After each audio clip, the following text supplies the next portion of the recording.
Assalamualaikum warahmatullahi wabarakatuh. Di sini saya akan menjelaskan tentang sejarah peradaban Islam pada masa Rasulullah sampai masa dinasti Mughal.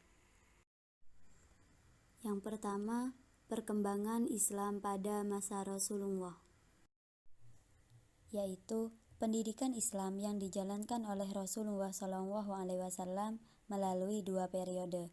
Yang pertama yaitu periode Makkah dan yang kedua periode Madinah. Di Makkah, pendidikan Islam diawali dengan cara sembunyi-sembunyi di lingkungan keluarga dan sahabat-sahabat dekat beliau. Setelah pengikut Nabi bertambah banyak, barulah dilaksanakan secara terang-terangan. Di Makkah berlangsung selama 13 tahun. Sedangkan di Madinah, pendidikan Islam lebih berkembang lagi. Proses pendidikan Nabi di Madinah selama 10 tahun. Tujuan dan materi pendidikan Islamnya semakin luas dibandingkan pendidikan Islam di Makkah. Seiring berkembangnya masyarakat dan semakin luasnya petunjuk-petunjuk Allah, semakin luas pula tujuan dan materi pendidikan yang dilaksanakan oleh Rasulullah. Untuk itu, umat Islam dibekali dengan pendidikan tauhid, akhlak, syariah, kehidupan sosial kemasyarakatan, ekonomi, dan bahkan kehidupan bernegara. Materi pendidikan Islam bersumber dari wahyu yang diturunkan Allah SWT kepada Rasulullah SAW. Selanjutnya, pendidikan pada masa Rasulullah. Yang pertama, lembaga pendidikan pada masa Rasulullah yaitu rumah, masjid, dan kutab. Yang kedua, dalam rangka mengembangkan dan menyiarkan Islam, ada 4 hal yang ditekankan, yaitu tilawah, tazkiyah, taklim Alkitab, dan al-hikmah. Yaitu perekonomian pada masa Rasulullah. Yang pertama, karakter umum pada perekonomian pada masa ini adalah komitmennya yang tinggi terhadap etika dan norma, serta perhatiannya yang besar terhadap keadilan dan etis dalam bingkai syariah Islam. Sementara sumber daya ekonomi tidak boleh menumpuk pada segelintir orang, melainkan harus beredar bagi kesejahteraan pada seluruh umat. Pasar menduduki peranan penting sebagai mekanisme ekonomi, tetapi pemerintah dan masyarakat juga bertindak aktif dalam mewujudkan kesejahteraan dan menegakkan keadilan. Selanjutnya, perkembangan Islam pada masa Khalifah. Khalifah yang pertama yaitu Abu Bakar As-Siddiq. Selama masa pemerintahannya, Abu Bakar banyak menghadapi persoalan dalam negeri yang berasal dari kelompok murtad, nabi palsu, dan orang-orang yang menolak membayar zakat kepada negara. Berdasarkan hasil musyawarah dengan para sahabat yang lain, ia memutuskan untuk memerangi kelompok tersebut, atau biasa disebut perang Riddah atau perang melawan kemurtadan. Abu Bakar mulai melakukan ekspansi ke wilayah utara untuk menghadapi pasukan Romawi dan Persia yang selalu mengancam kedudukan umat Islam. Namun, ia meninggal dunia sebelum usaha ini selesai dilakukan. Perekonomian pada masa Abu Bakar. Yang pertama, sejak menjadi khalifah, kebutuhan keluarga Abu Bakar diurus dengan menggunakan harta Baitul Mal. Menurut beberapa keterangan, ia diperbolehkan untuk mengambil 2,5 atau 3/4 dirham setiap harinya dari Baitul Mal, dengan tambahan makanan berupa daging domba dan pakaian biasa.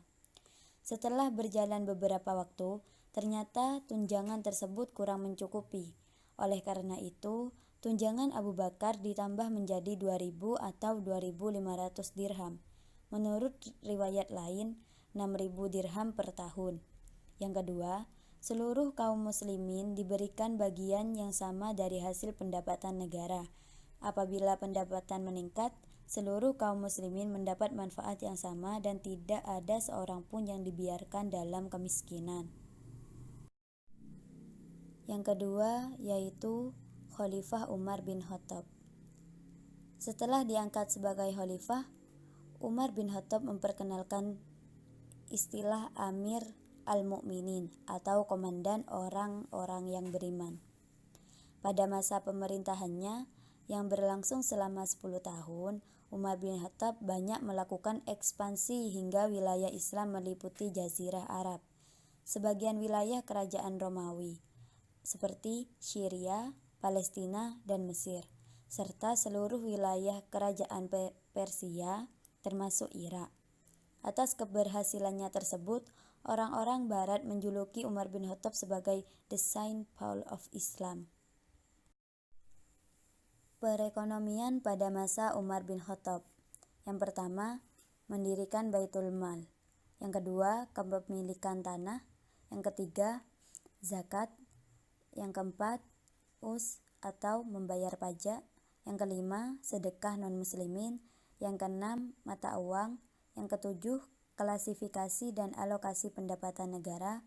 Yang terakhir, pengeluaran. Yang ketiga, Khalifah Utsman bin Affan. Utsman bin Affan adalah seorang yang jujur dan saleh, tetapi sangat tua dan lemah lembut. Dia adalah salah seorang dari beberapa orang terkaya di antara sahabat Nabi. Pada masa pemerintahannya yang berlangsung selama 12 tahun, Khalifah Utsman bin Affan berhasil melakukan ekspansi ke wilayah Armenia, Siprus, Rhodes, dan bagian yang tersisa dari Persia, Transosania, dan Tabaristan. Ia juga berhasil menumpas pemberontakan di daerah Khurasan dan Iskandaria. Pada 6 tahun pertama kepemimpinannya, Balkh, Kabul, Ghazni, Kerman, dan Sistan ditaklukkan. Tidak lama setelah negara-negara tersebut ditaklukkan, kemudian tindakan efektif diterapkan dalam rangka pengembangan sumber daya alam. Aliran air digali, jalan dibangun, pohon buah-buahan ditanam, dan keamanan perdagangan diberikan dengan cara pembentukan organisasi kepolisian tetap. Perekonomian pada masa Utsman bin Affan. Yang pertama, Khalifah Utsman bin Affan membuat beberapa perubahan administrasi tingkat atas dan mengganti gubernur. Yang kedua, lahan luas yang dimiliki keluarga kerajaan Persia diambil alih oleh Umar, tetapi dia menyimpannya sebagai lahan negara yang tidak dibagi-bagi. Sementara itu, Utsman membaginya kepada individu-individu untuk reklamasi dan untuk kontribusi sebagai bagian yang diprosesnya kepada Baitul Mal. Yang terakhir atau khalifah yang keempat yaitu Khalifah Ali bin Abi Thalib. Masa pemerintahan Khalifah Ali bin Abi Thalib yang hanya berlangsung selama 6 tahun selalu diwarnai dengan ketidakstabilan kehidupan politik. Ia harus menghadapi pemberontakan Tolha, Zubair ibnu al-Awwam, dan Aisyah yang menuntut kematian Utsman bin Affan. Berbagai kebijakan tegas yang diterapkannya menimbulkan api permusuhan dengan keluarga Bani Umayyah yang dimotori oleh Muawiyah bin Abi Sufyan. Pemberontakan juga datang dari golongan Khawarij, mantan pendukung Khalifah Ali bin Abi Thalib yang kecewa terhadap keputusan tahkim pada Perang Siffin. Perekonomian pada masa Ali bin Abi Thalib. Yang pertama, Khalifah Ali bin Abi Thalib menetapkan pajak terhadap para pemilik hutan sebesar 4.000 dirham dan mengizinkan Ibnu Abbas, gubernur Kufah, memungut zakat terhadap sayuran segar yang akan digunakan sebagai bumbu masakan. Yang kedua, pada masa Khalifah Ali bin Abi Thalib, alokasi pengeluaran kurang lebih masa tetap sama sebagaimana halnya pada masa pemerintahan Khalifah Umar. Yang ketiga, pengeluaran untuk angkatan laut yang ditambah jumlahnya pada masa kekhalifahan Utsman bin Affan hampir seluruhnya dihilangkan karena sepanjang garis pantai Syria, Palestina, dan Mesir berada di bawah kekuasaan Muawiyah. Fungsi lainnya dari Baitul Mal masih tetap sama dan tidak ada perkembangan aktivitas yang berarti pada masa ini. Yang terakhir, Khalifah Ali memiliki konsep yang jelas tentang pemerintahan, administrasi umum, dan masalah-masalah yang berkaitan dengannya. Perkembangan Islam pada masa dinasti Umayyah. Yang pertama, memperluas wilayah kekuasaan, berlangsung pada masa pemerintahan Khalifah Walid bin Abdul Malik. Yang kedua, pada masa pemerintahan berikutnya di bawah kekuasaan Walid bin Abdul Malik, berhasil memperluas wilayah kekuasaannya sampai Afrika Utara, yaitu ke Maghrib Al-Aqsa dan Andalusia atau Spanyol. Yang ketiga, atas kegigihan dan keberanian Musa bin Nusair dalam menguasai wilayah tersebut, maka beliau diangkat oleh Walid sebagai gubernur untuk wilayah Afrika Utara.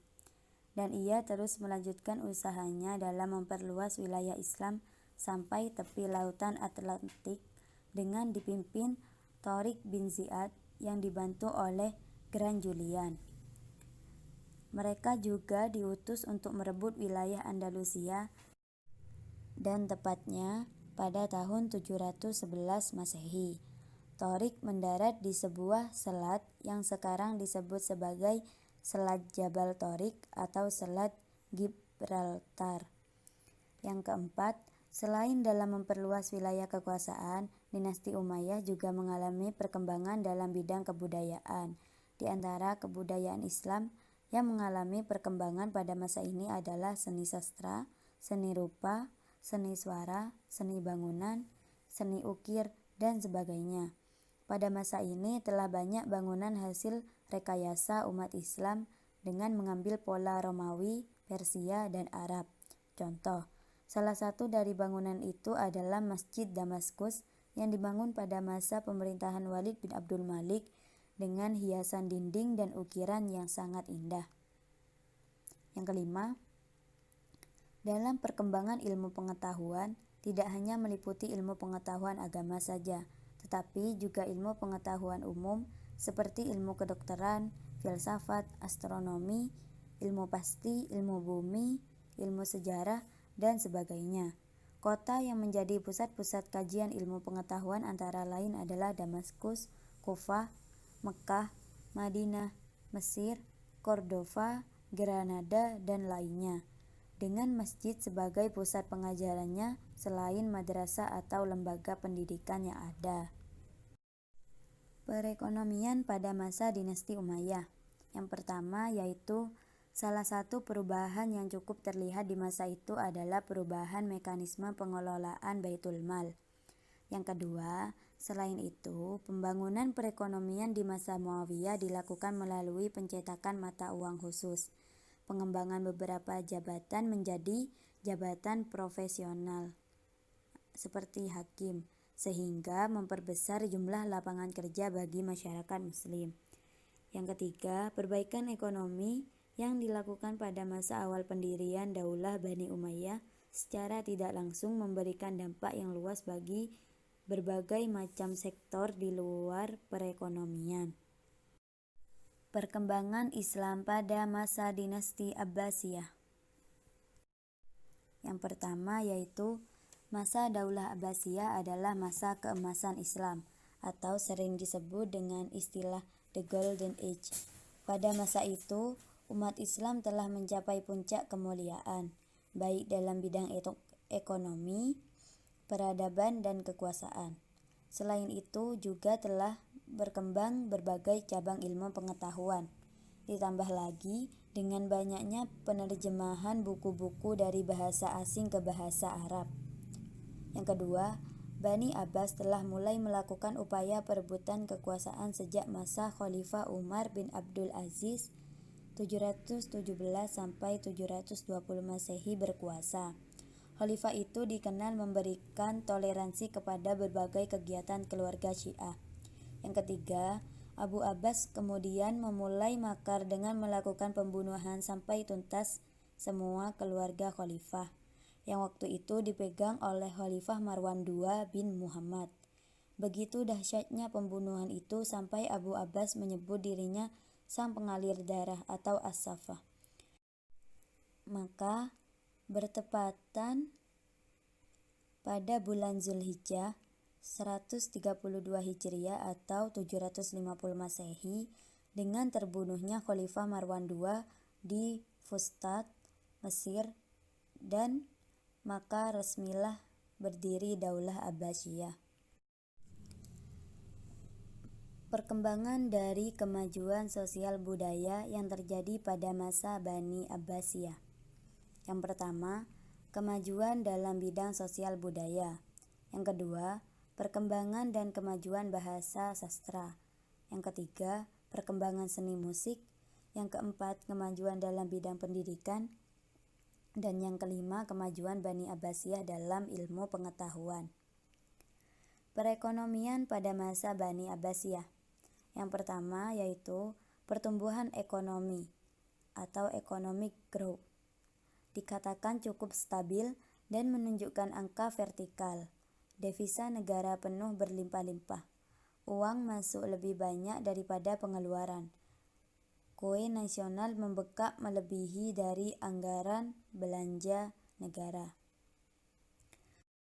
Yang kedua, Khalifah Al-Mansur merupakan tokoh ekonomi Abbasiyah yang telah mampu meletakkan dasar-dasar yang kuat dalam bidang ekonomi dan keuangan negara. Yang ketiga, pada masa permulaan Abbasiyah, semua khalifah menaruh perhatian besar terhadap perkembangan ekonomi dan keuangan negara. Dan yang keempat, sektor-sektor perekonomian yang dikembangkan meliputi pertanian, perindustrian, dan perdagangan. Perkembangan Islam pada masa Turki Utsmani. Yang pertama, dinasti Turki Utsmani merupakan kekhalifahan yang cukup besar dalam Islam dan memiliki pengaruh cukup signifikan dalam perkembangan wilayah Islam di Asia, Afrika, dan Eropa. Yang kedua, munculnya dinasti Utsmani di Turki terjadi pada saat dunia Islam mengalami fragmentasi kekuasaan pada periode kedua dari pemerintahan Abbasiyah atau kira-kira abad ke-9. Sebelum itu, sekalipun telah ada kekuasaan Bani Umayyah di Andalusia 755 sampai 1031 Masehi dan Bani Idris di bagian barat Afrika Utara 788 sampai 974 Masehi. Fragmentasi itu semakin menjadi pada sejak abad ke-9 Masehi.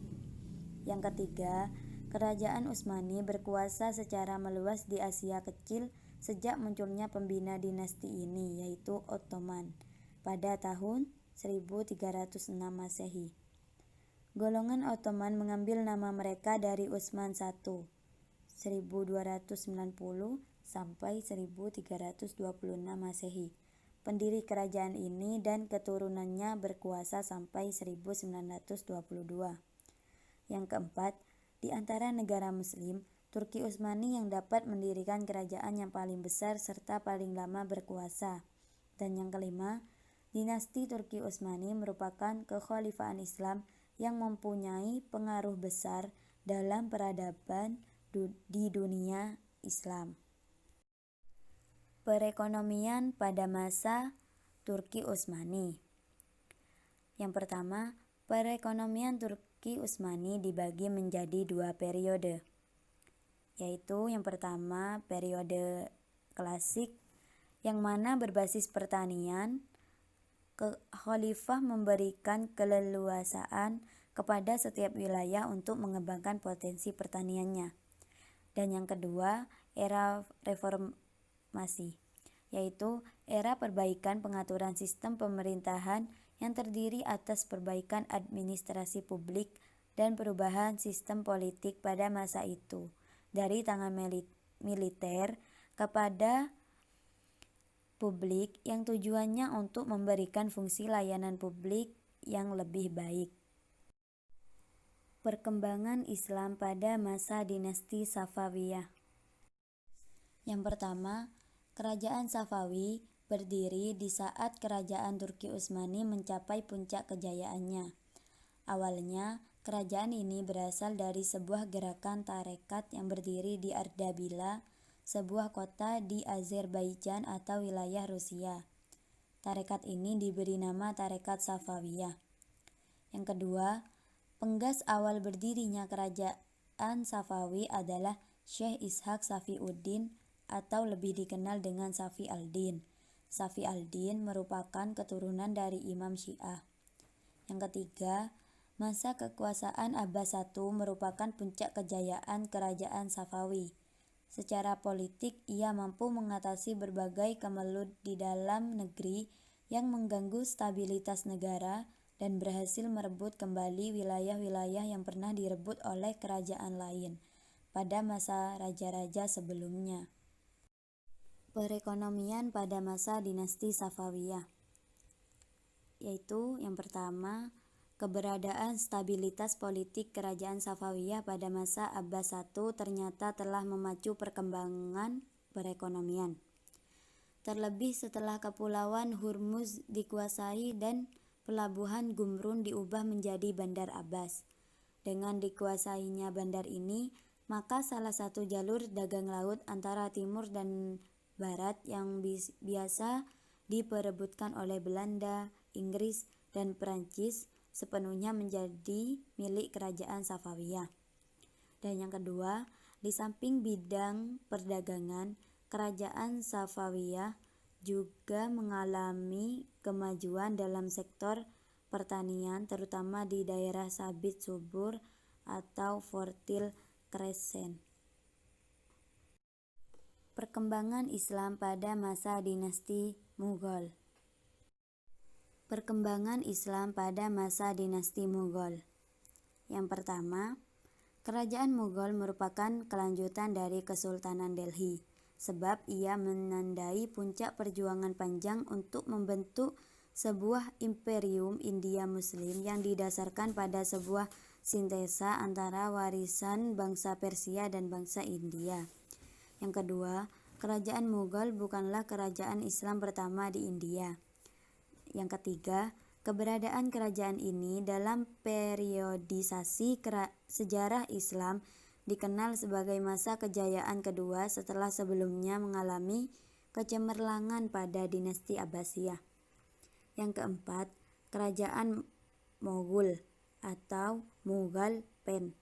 Ini didirikan oleh Zahiruddin Muhammad Babur pada tahun 1526 sampai 1530 Masehi, salah satu dari cucu Timur Leng.